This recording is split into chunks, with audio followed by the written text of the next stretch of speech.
pitong magkakaibigan ang magkasamang umakyat sa bundok kabilang ang isang mag-asawa.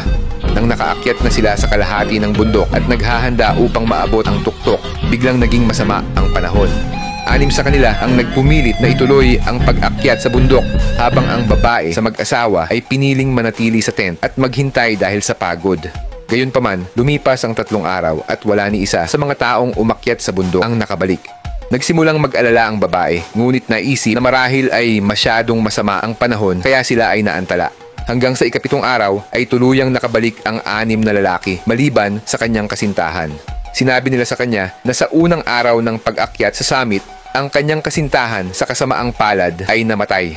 Nagmamadali kaming bumalik dahil natatakot kaming mag-alala ka at gusto mong dalhin ka namin pababa ng bundok.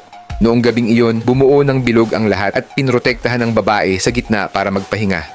Malapit ng maghating gabi, biglang sumugod ang kanyang nobyo na puno ng dugo. Hinawakan siya at tumakbo palayo. Napasigaw ang dalaga at nagpupumigla sa takot habang ang kanyang nobyo ay nag-aalalang sumigaw. Ang mga bumalik ngayon ay hindi na tao, sumama ka sa akin.